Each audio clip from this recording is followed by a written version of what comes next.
Dad, I just finished an incredible conversation with Jason Zajonc. Jason is a very deeply thoughtful man. He has focused primarily on how to bring glory, gloriousness, positivity into this world. He is helping a lot of people and dads like you and me do just the same. We talk about faith. We talk about how to be a conservative in this crazy world that we live in. We talk about how to be a better father and how to engage with our kiddos and really help to improve upon their ability to be virtuous little boys and girls as they continue to grow up. I think you're really gonna like this. Jason is an up-and-comer, and he's going to be very big in the scene of helping men do better. Join me right now in my conversation with Jason Zajonc. You know, you've seen a lot of the different challenges that men in particular face as they go through their day, through their week, through their year. What, Jason, are some of the biggest challenges that you see men facing today in this crazy society that we live in? Ryan, that's a great question. I think in today's world we face as men challenges that we haven't faced before, and they're not unlike what our fathers or grandfathers might have had. I had a great experience from a leader who taught me some hard lessons that took me a while to learn as a young man, and just those challenges that you face today of being a dad in society, being married, being a father, just being out there, of how you're looked at and how to act. I face a challenge every day, like you said, in the state of California, me being who I am, middle-aged guy, a lot of leadership experience. It is challenging. I think the biggest lesson I've learned today and right now is really being patient.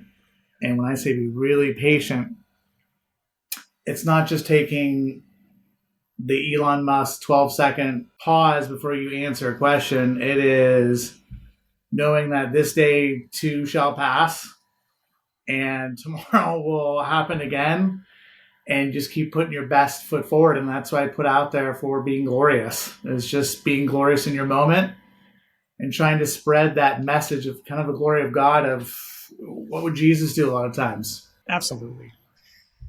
Tell me a little bit more about your story in particular. I mean, you've mentioned that you've gone through a number of different things and challenges. We all face challenges, of course, but there's been some things in your life that have really made you the man that you are today and the leader that you are today.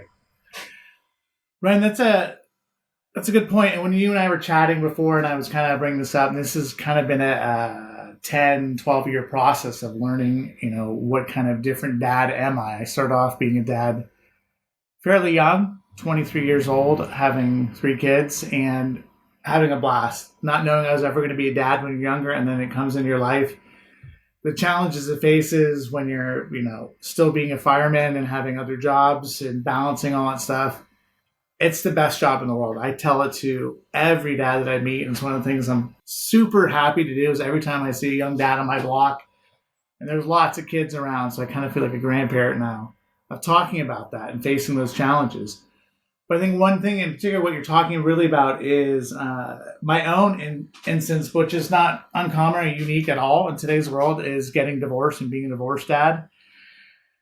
And facing those challenges when I went through. I unfortunately faced, like a lot of other dads, some unfortunate circumstances with the court system, kids being an age, lawyers taking money, so forth. It's interesting being a dad in a situation where one day you're, fireman, you have a job and you have all your kids and you look at your kids' school, and then suddenly the next day, just because you're getting divorced from that person, you're looked at completely different. So it transforms the perception, and it does of yourself too. And that's one of the challenges that you learn is kind of my process of letting go, but also making sure that my kids were in a good spot, not being involved in all that drama.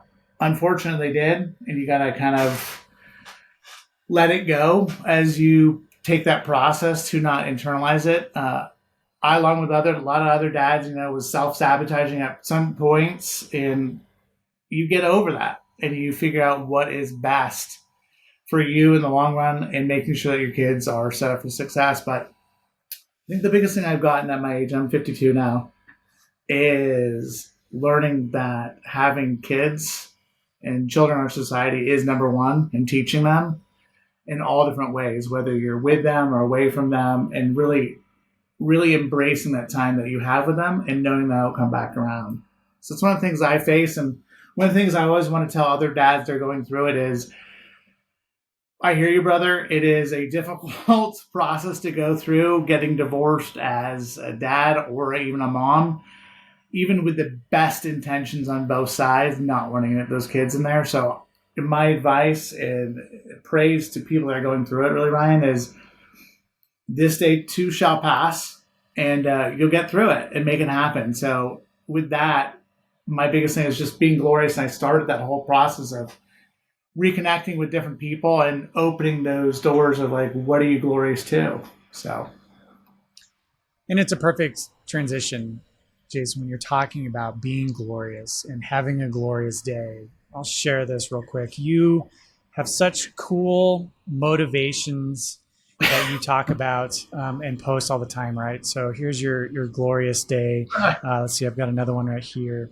That it really just goes to how can we just kind of stay motivated and push forward for the things that we want to do in our day-to-day activities, right? Here's another one. This one's really great. Let's read this one. So as you're posting these different quotes, feeling the vibe of life, that quiet hum that reminds us we're alive, moving, and part of something bigger. It's hot luck. It's alignment. It's showing up with purpose, catching the current, and trusting the flow. The world spins on energy we bring, so bring yours. Be bold, be kind, be glorious. Glorious day. Talk to us a little bit more about the genesis of really this movement that you're starting about a glorious day.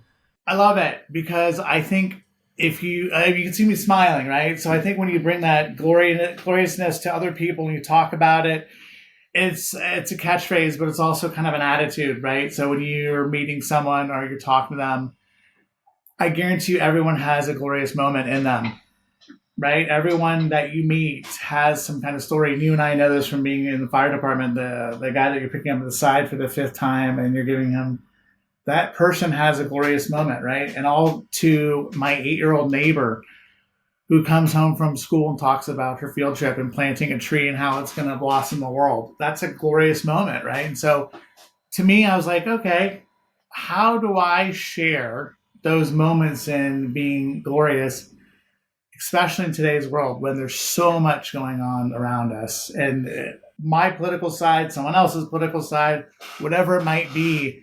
I think when you get down to it and you put those kind of surface level things about and you really get down to what is glorious to someone, I guarantee you, Ryan, you and I and others all share gloriousness. And if I'm giving a hug to someone, giving a wink to someone, just passing on by someone and listening to someone, or even telling someone, "Oh, that's super cool.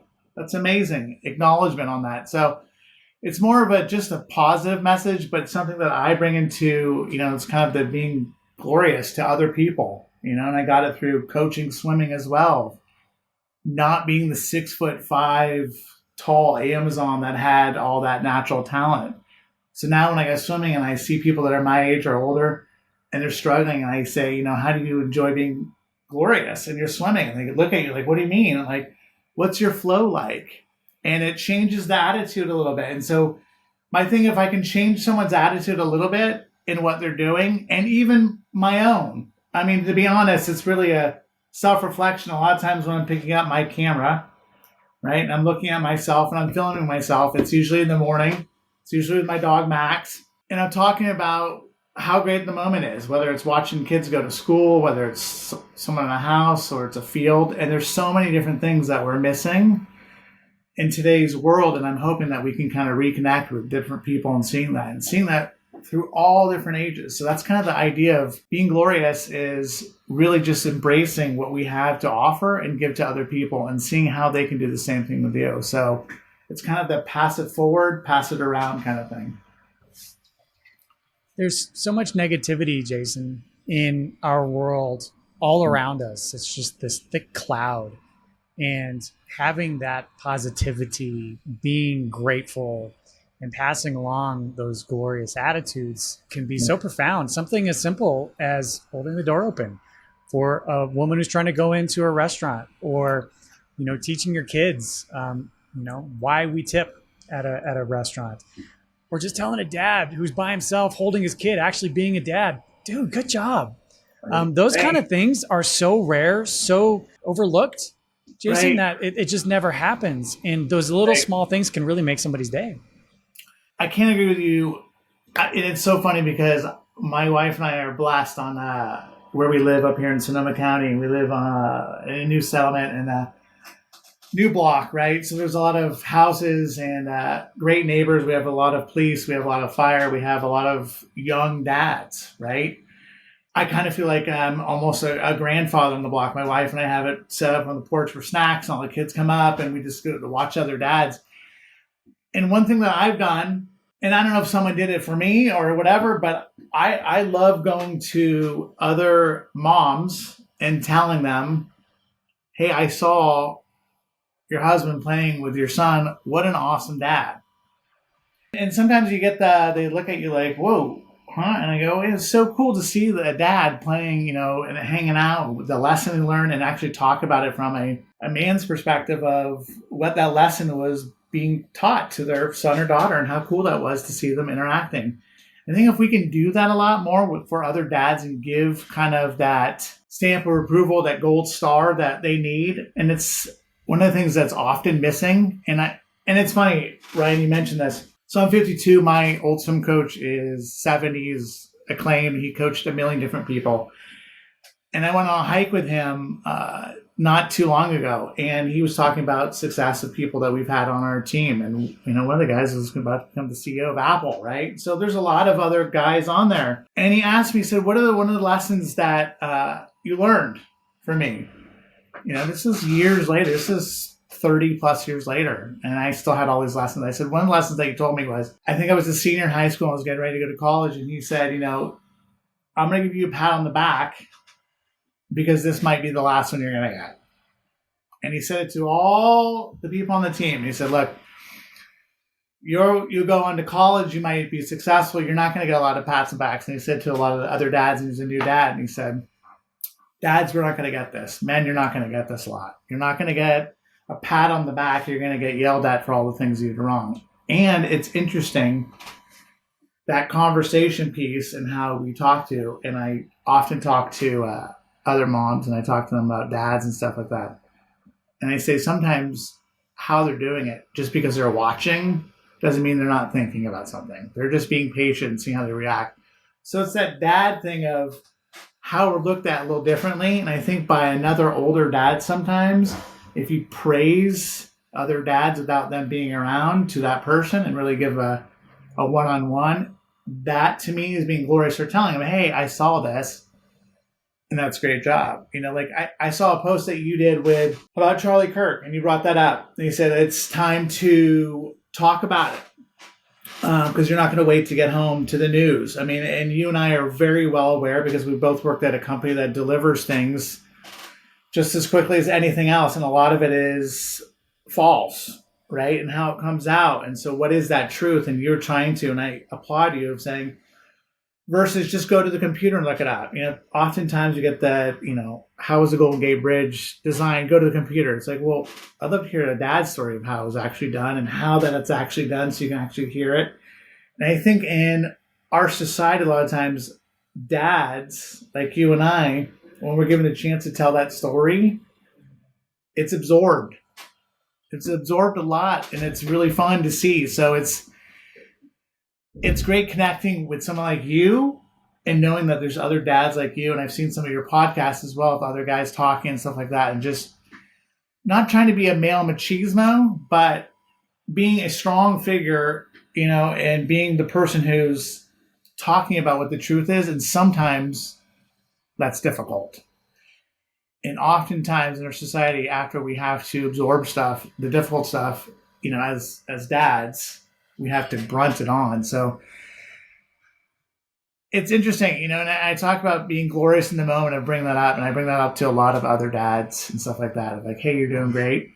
And they look at you and they're like, thanks so much, and it brings a different thing about it. So it's interesting that we're chatting about that, making me think about other dads and how well they're doing and stuff like that. Two things come to mind. The first, that post that I think you're referring to is after Charlie Kirk was assassinated. Right. One of my pastors, the children's pastor at my church here in Colorado, sent out a notice, and he said, one of the kids in our Wednesday group came to us after we'd been talking about this during the day. He said, listen, I am telling you because I feel comfortable, but I saw the actual video of the shot, but I don't want to tell my parents. And I feel horrible about this, but I can't not unsee it.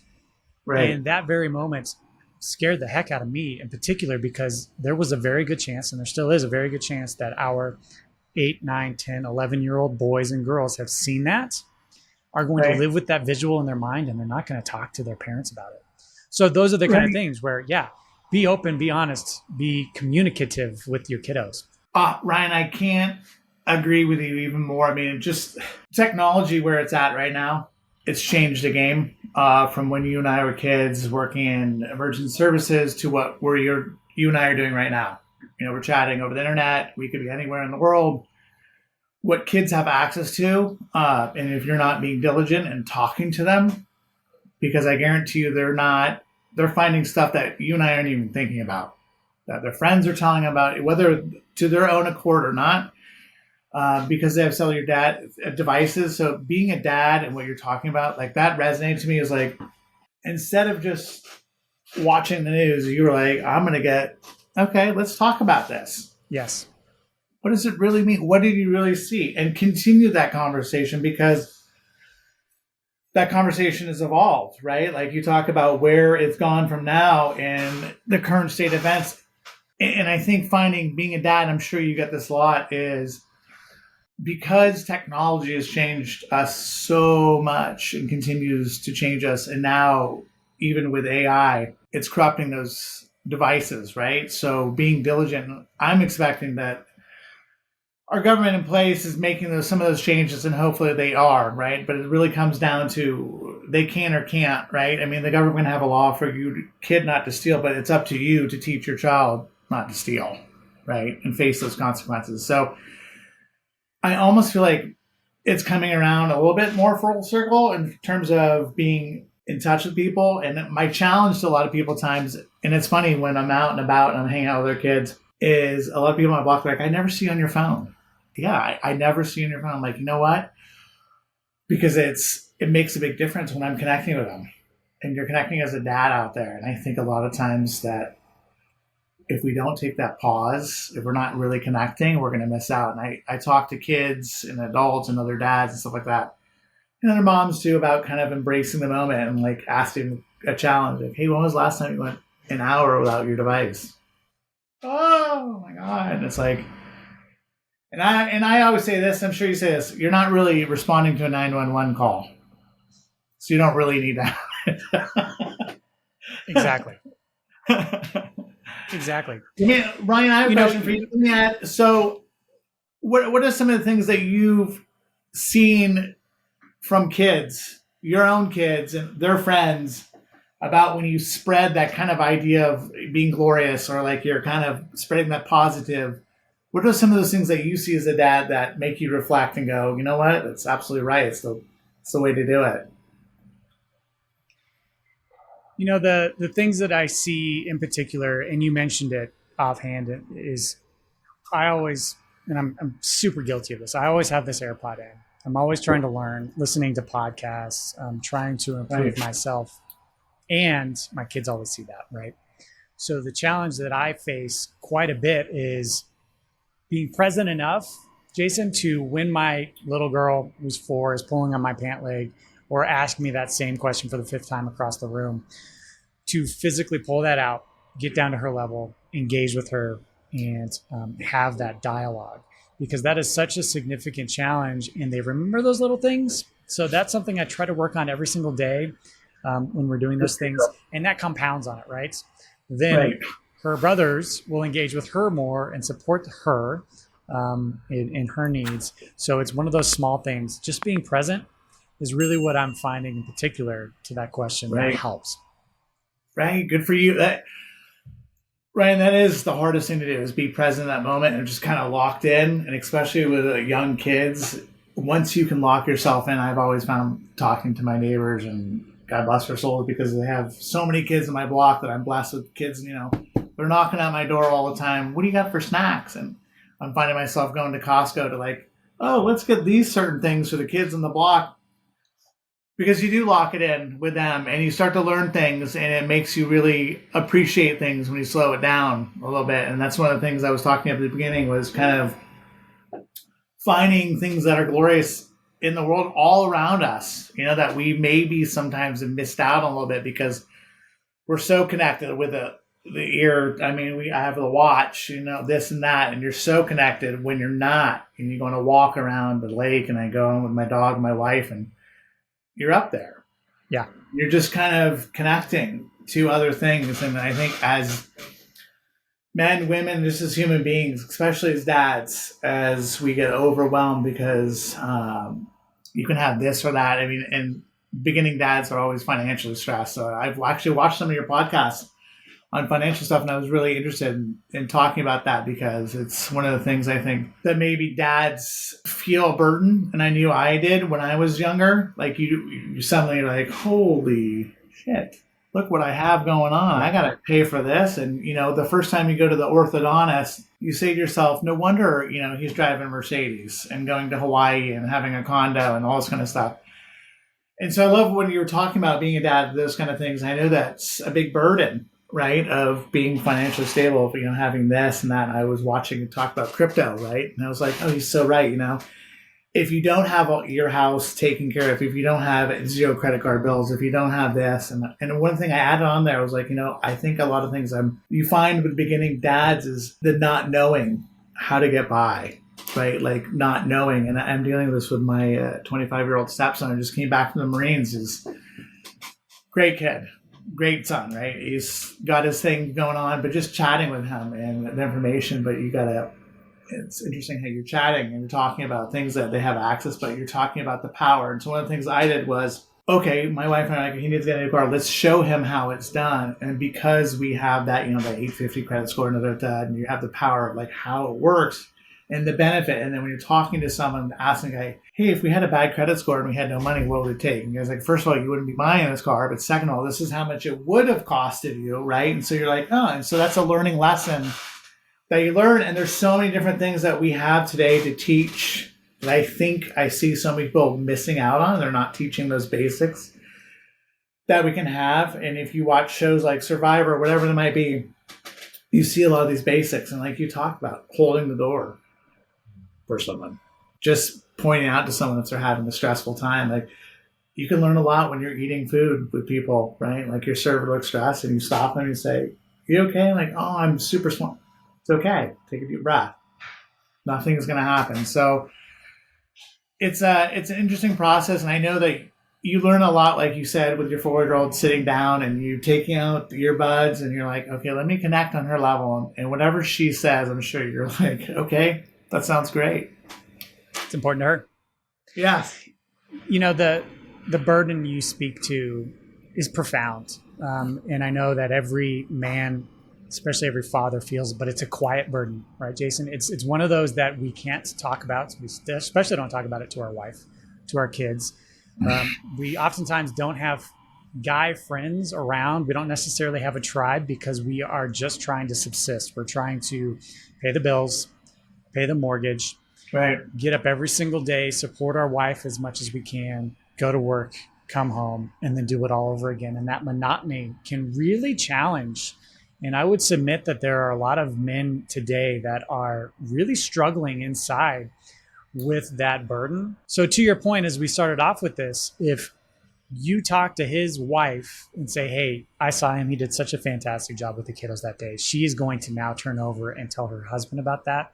That's going to give it a little bit of a spark for him to be able to stand up, for you, Dad, to be able to rise up and just do a little bit more to improve upon your family and your life. So When you talk about gloriousness and passing that torch, man, it's just the little things. It really is the little things. One thing's time, right? You're never going to have enough of it, right? And so health, you're never going to be as healthy as you need to be. Those are things that those are 3 things that are important: your health, your time, And then C is money. And people say money's not important. I'm like, yeah, but if you have money, your time and your health are going to be that much more important, right? So you start to see that value. And then what I try to bring with a lot of other dads and what I've learned is it's not always easy to say, I want to have that time. For me, I love going swimming. I've been doing it for years and years, going to the pools and something fun. I love doing it. It keeps me healthy, keeps me sane.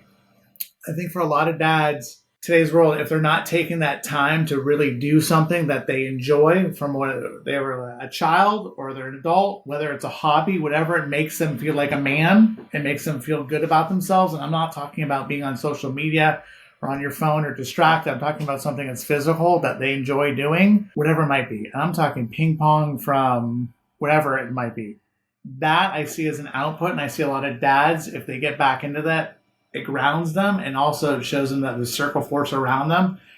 Hey, this is what they do. And I, look at my neighbors, and the gentleman was 10 years older than I am. He had shoulder surgery. He was an old fireman from Chicago. He still goes to the gym every day for 2 hours, and he knocks it out. And he keeps his family understanding about that physical health, but also he's spending his time wisely because, like you said, you're spending your time always growing and getting better. And sometimes as a man, unfortunately, what people don't see is that from the beginning to end, they only see the beginning that you started, you wanted to do your podcast. And then 10 years later, hey, Ryan, you had 32 million. Jason, you did go, it's those things in between that you and I, and as men, sometimes we don't get fully acknowledged on. And I think that's what my coach was talking about a long time ago. It's really not the end result. It's kind of that journey. So once you, as a man, kind of just sometimes start realizing that this is the journey, and sometimes being silent in those moments and being patient really pays off, because when it's time for you to deliver and you do deliver, it makes that much more of an impact. What does faith play a role in this whole discussion for you, Jason? Faith plays a big role in my life. It didn't so much when I was younger. I wasn't raised on it. And it definitely has as I've gotten older. I always say to myself, what would Jesus do? And it's a hard thing sometimes to do. And I have one of my really good friends who we worked at the same company as you and I. And he's out in Texas. And he's a really religious guy. And I've known him for over 15 years maybe. And I never knew he was talking about religious quotes to me because I didn't know what they were. But as time's gone on, I've understood what God means to me, and having a higher belief, and having other beliefs too, like in Buddhism, there's a lot of teachings that you can have. But I think it all comes from the right place, right? Whether religion someone has, I think it's wanting to be greater good. And I would say, being glorious is for the glory of God, of just kind of practicing. And sometimes what I've learned is just really that faith is understanding there is a master plan and it's not always up to you. And sometimes that's what I talk about, going with the flow of things, because I don't know where that flow is going to take you. And as much as someone like you and I we can be so built into being concrete, A-type, I think sometimes when you take a step back and you really see that things are going on, there's so much more than we'll ever even know. I mean, we don't know anything about anything, but having an understanding of looking around, this is what I say. When someone says, what is your faith? Why do you believe in God? And I kind of go like this. Have you seen trees? Have you seen plants? Have you seen bugs? Have you seen other humans? It's amazing. We can't, Elon Musk and any of those teams, you can't make this. You can make a rocket ship go backwards. Great. You can't make a crocodile. You can't make a hummingbird. You can't make any of these kind of things. So to me, there's definitely a higher purpose. And whether I achieve it now in my life, and I'm constantly trying to get 1% better at it, just kind of achieving it and figuring it out.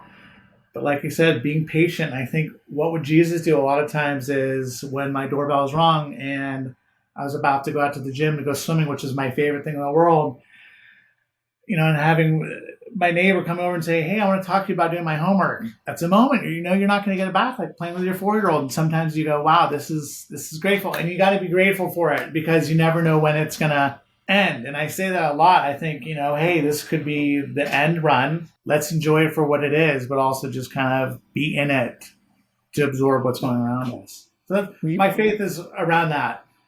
We share a very similar path in that vein, and I've talked about it a ton on the channel, but I never went to church growing up. My family never thought that it was necessary. We had a pretty good moral ethic ethos as a family, so it never really came up until we moved up here to northern Colorado, and I got that tribe of men that weren't my drinking buddies in college, and every single one of them would just prod me, you should come to church with me on Sunday.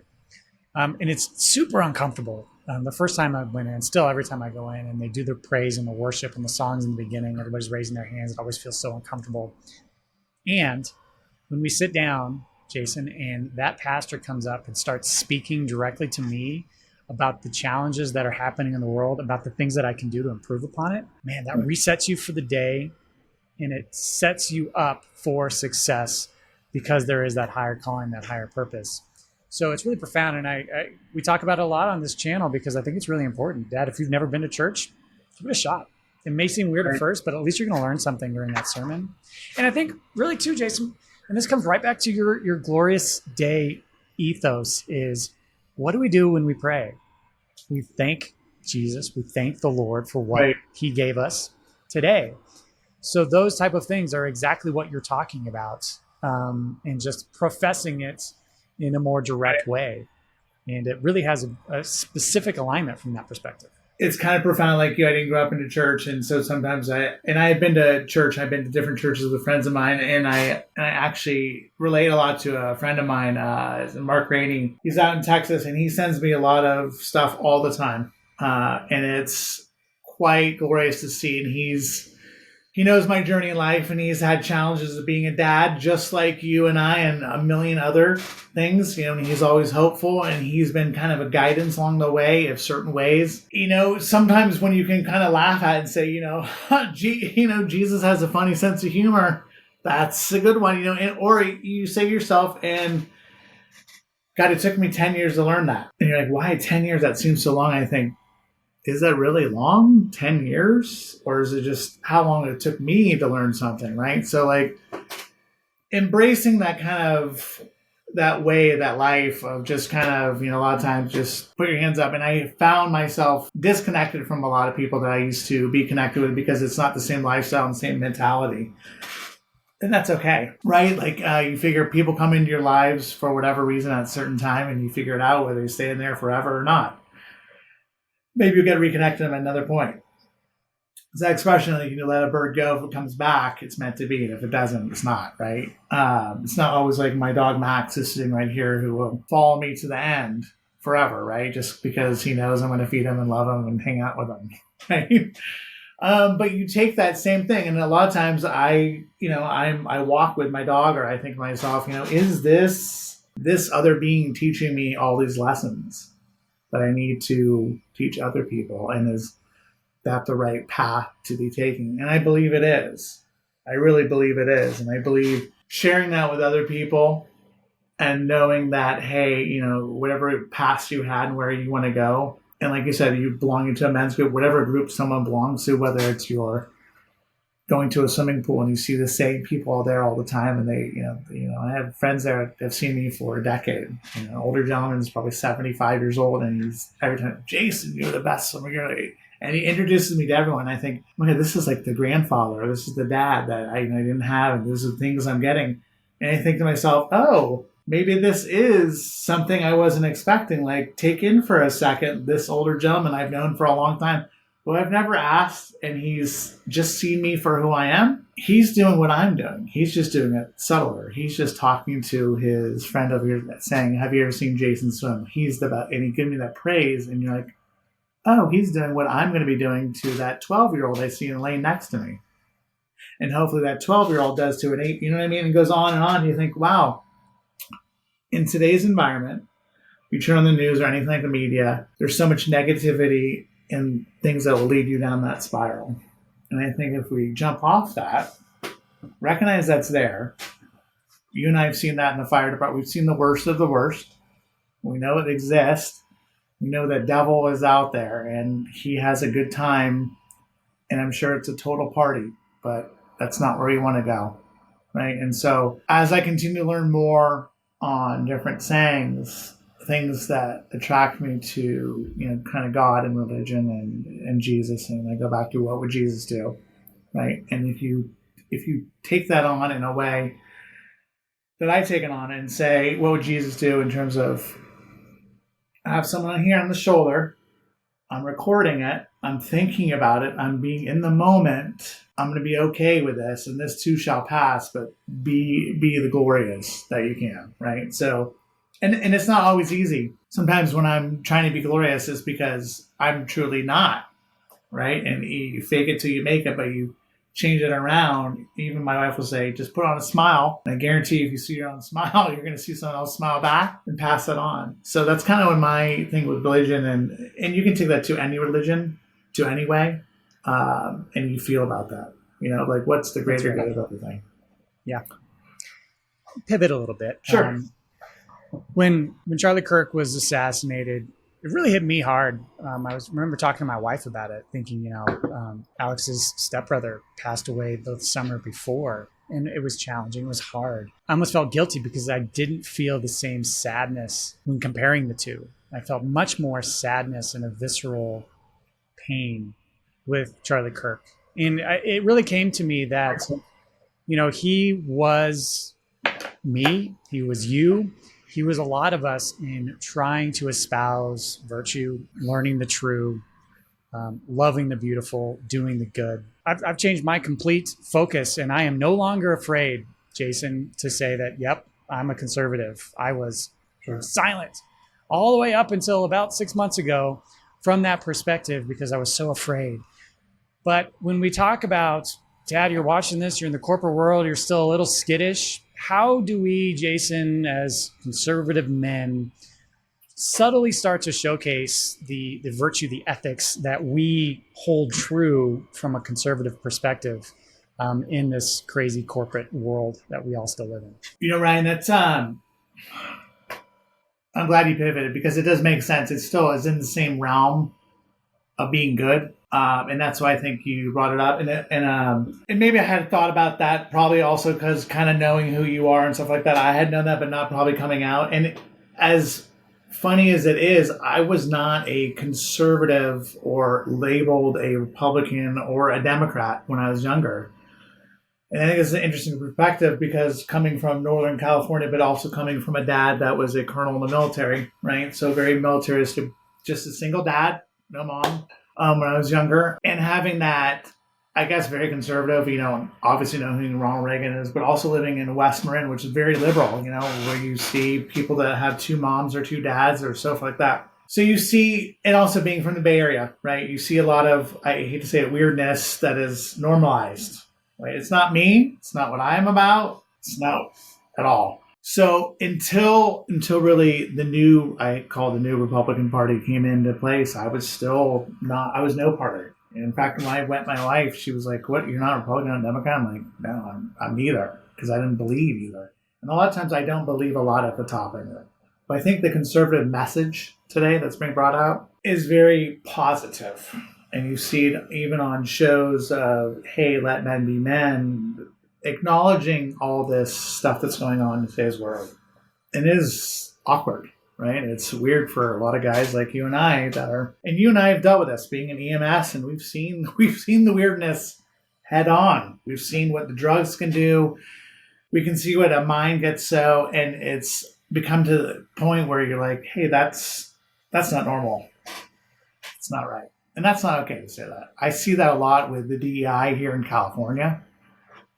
Being in corporate America, and I can say it outright, I've been on interviews for final interviews. I was a director, I did all this stuff. And they will say, we're looking for DEI.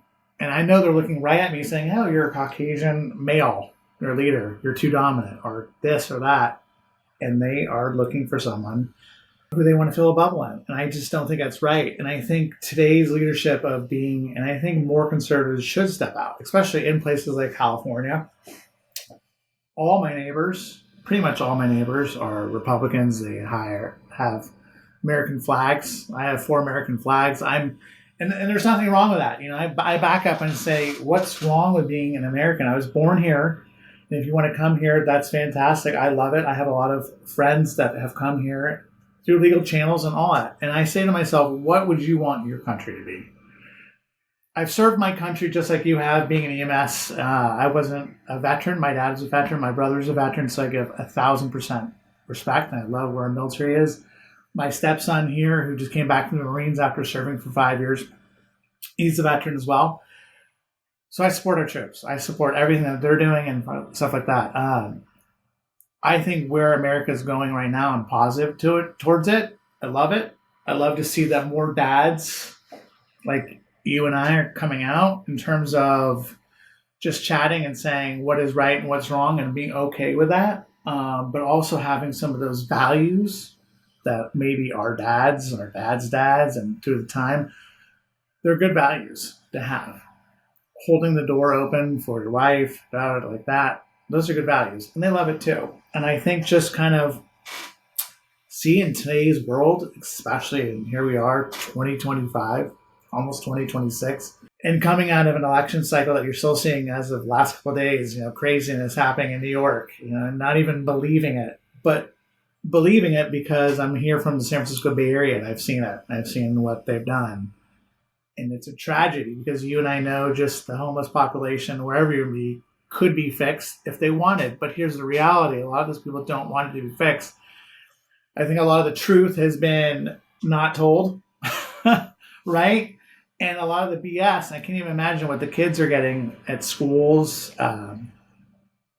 It's tragic. So I love the conservative movement coming back around and having fresh ideas. I love a new organization. I love what Trump is doing. I don't always love everything, but that's okay because I think sometimes he's playing a game that he has to play in terms of getting around where he needs to so-called drain the swamp. But also I think just being a dad that has strong values and saying those values is okay.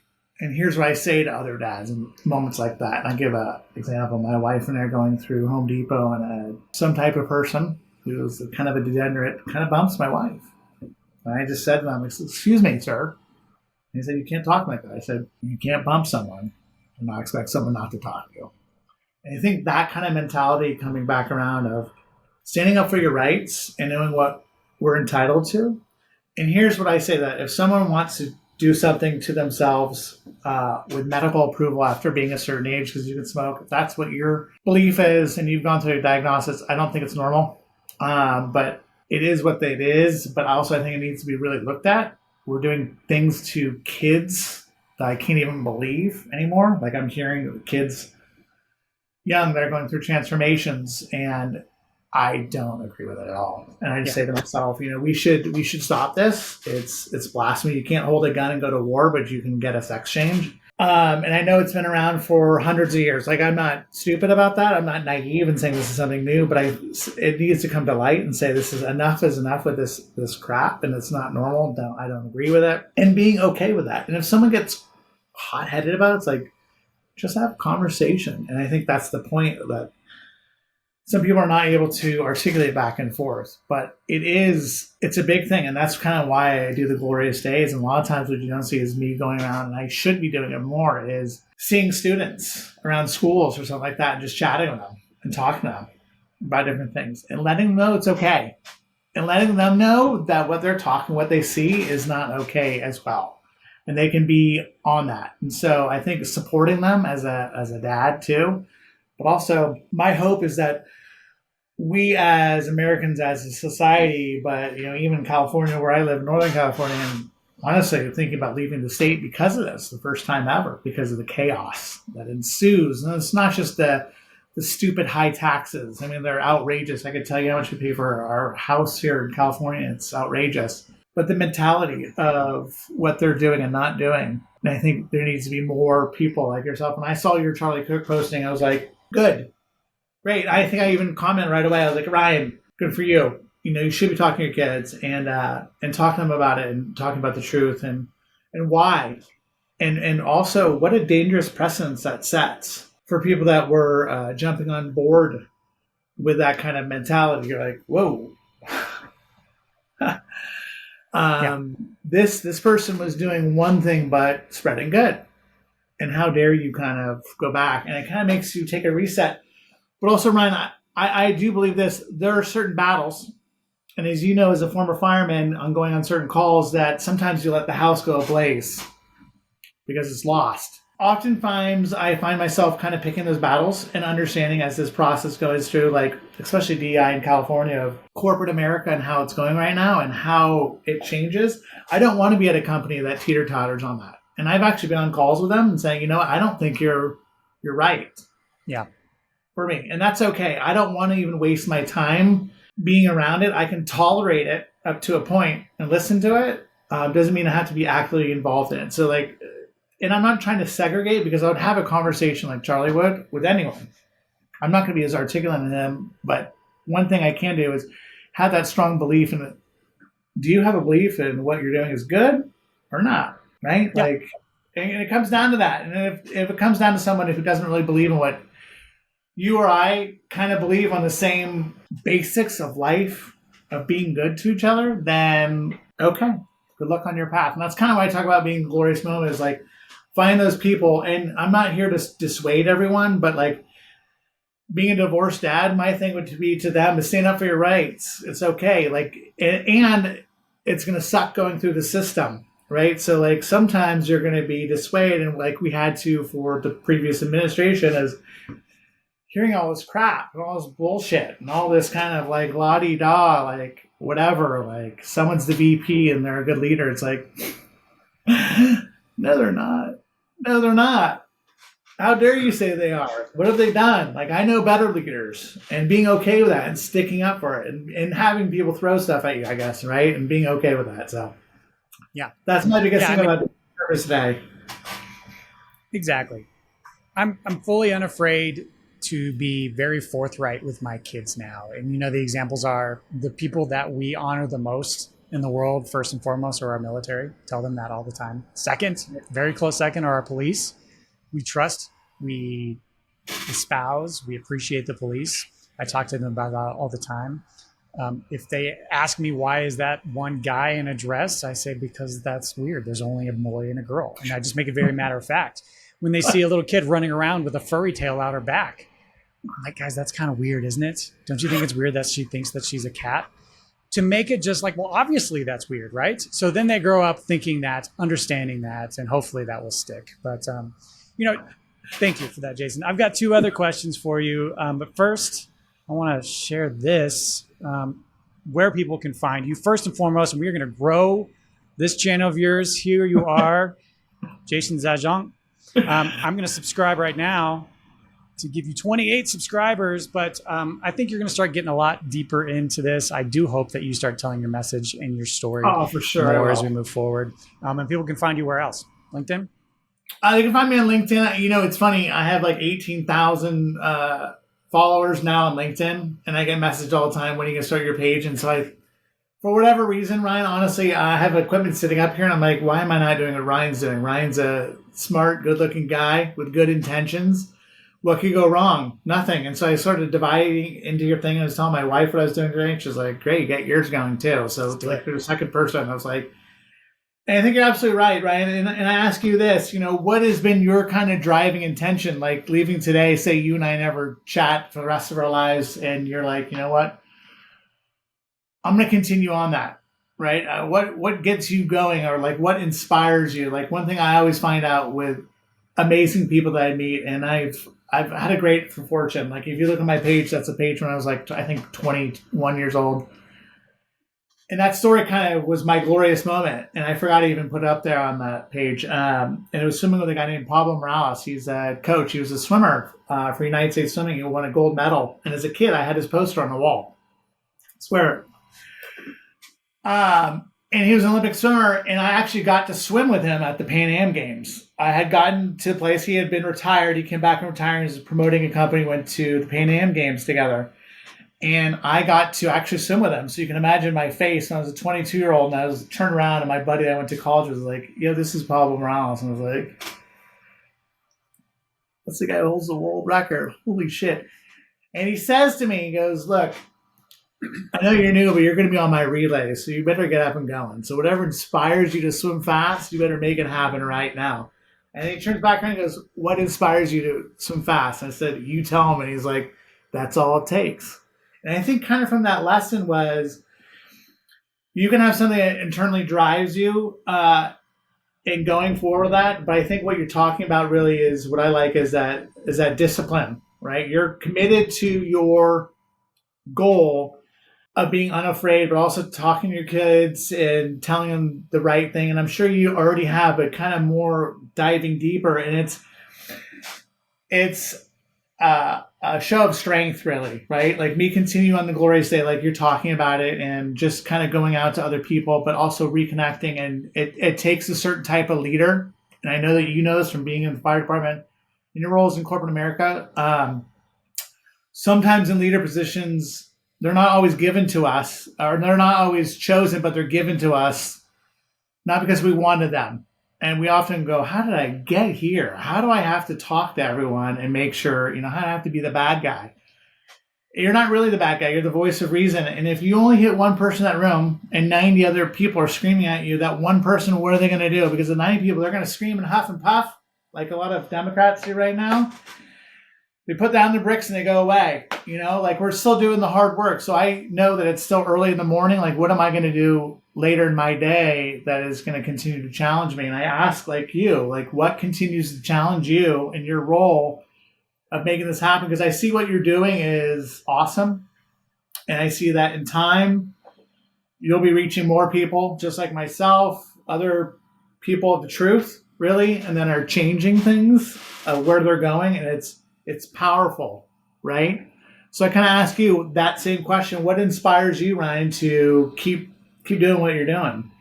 Yeah, it's all about finding that why. And I just posted a video this morning, just got monetized, right? And that was the fourth lesson that I talked about is find your why. And I alluded to it earlier, right? Having a tribe of men is very difficult to find right now. And if we are stuck in that grind of subsistence, at a bare minimum, if you can get some motivation from this channel, from you, Jason, to take one step forward to improve upon your relationship with God, to help out your wife and improve that relationship, those two things will trickle down to your kiddos, and you'll be a better father and provider for your household as a result. And to your point, if only one guy, if you're watching this right now and you've been motivated, all of that's worth it.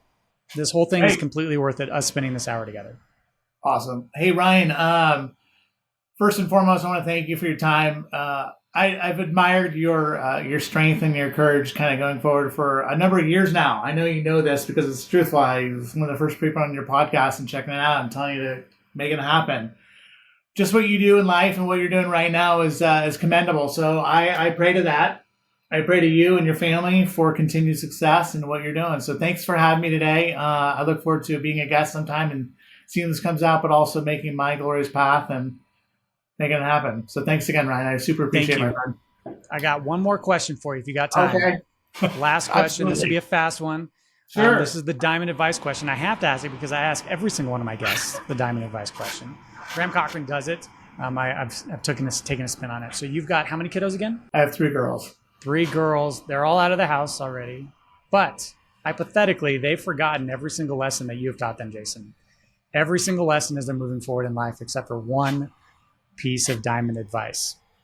Jason, what is that advice you want your 3 girls to take with them? No matter what, keep trying, have a good time, put your best foot forward. And they know this from their dad of being a swimmer. No matter what else someone else says, if you believe in yourself, it's going to happen. Jason, it's been an honor to have you, sir. Thanks, Ryan. Take care, my friend. I appreciate it. We'll talk soon. soon. All right. All right.